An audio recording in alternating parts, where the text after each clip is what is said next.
Blue Lock Chapter 327 Part 2 is finally released. This is basically just the continuation of the last chapter, and we didn't get to see the whole thing because I guess Kaneshiro's health issues or something. But without further ado, let's get right into this video. I hope if you guys like this type of content, please remember to hit that like and subscribe. It helps me out a lot.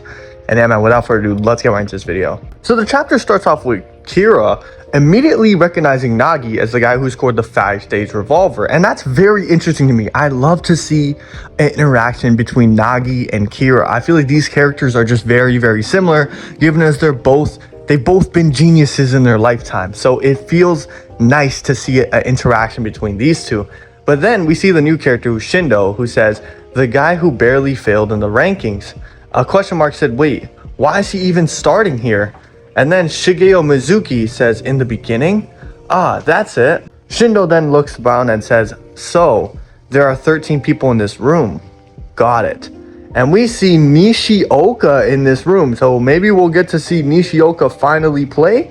Maybe we'll get to see what Aomori's Messi finally does. Like, Kaneshiro, I'm disappointed in you, bro. I'm a Barcelona fan and Messi fan, and you got the one guy who got the Messi title in his name, not doing anything the entire series. Are you a Messi hater? Let me find out, Kaneshiro. Kira then goes up to Nagi and asks him, most importantly, Nagi Seishiro, why are you here? I mean, this kind of seems like a weird question. Simply, you seem to have watched the NEL. You've seen his 5-stage revolver. How would you not know that he got eliminated? But anyways, we're moving on. Nagi then says, you're being pretty rude, you know, talking so bluntly to someone you just met.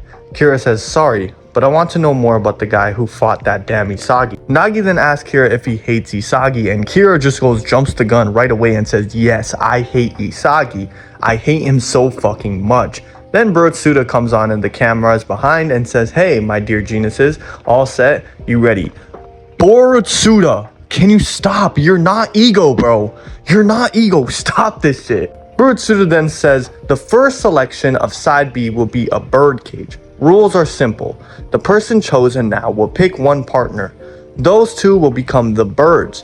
The remaining 11 become the cage, forming a ring around them, and the game begins. Interesting. Burū then continues on explaining the game by saying the 11 players must pass the ball around without letting the two birds steal it. If the two birds steal the ball, they win. The time limit is 136 seconds. However, the pairs that succeed move on to the next stage. If they fail, they stay in the cage and attempt the next game. The next game will restart once the birds choose their next target. However, the only first 3 pairs to break through will be accepted. Interesting. So, since there's only 3 pairs that can go through, that means only the next 6 people will be able to get out of here. And we already know confirmed that Nagi is definitely getting out of this stage. So the next 5 should be easy. I think that we're going to have Kira and Shindo definitely also getting out of here.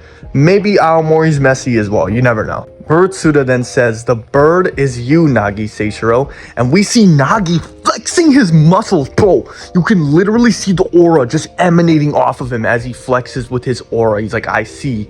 Okay, it's been a while. This feeling. Nagi, bro, you're gonna give me an overload of aura, bro. Stop it, bro. Stop it. Burū then says, now then, choose the partner who will fight alongside you. Who will Nagi choose? Honestly, who will he choose? There's a lot of options here, but I think the main person he could end up choosing is probably Kira, because that's the only guy that's really spoken to him and addressed his hate for Isagi. So maybe Nagi wants to get to know him more, and maybe Nagi wants to know exactly why he doesn't like Isagi. Yep, just like I said, Nagi ends up choosing Kira. He then says, alright, I'll choose you. I grew up in Blue Lock with Isagi too. That's why I have to destroy him so bad. Nagi chooses Kira. Shindo then says, got it. We then cut back to Isagi and Ego inside what it looks like the Blue Lock dressing room or locker room, and it looks like they're about to have a conversation. Ego tells Isagi, Yoichi, can we talk, just the two of us? And then the narrator says, even with the start of side B, Blue Lock still continues. What is the true nature of this feeling of urgency at the deep end of the World Cup first round? I'm very interested in this too. I'm not gonna lie. Like, Ego rarely approaches players and asks to speak with them. Like, you know what I'm saying? The only people we've gotten to speak with one-on-one is like Noah, right? Ego rarely does this for anyone. And for him to just be like, yo, Isagi, we have to talk. I wonder what it could possibly be about. Now, we know Ego knows about side B. Everyone knows about side B.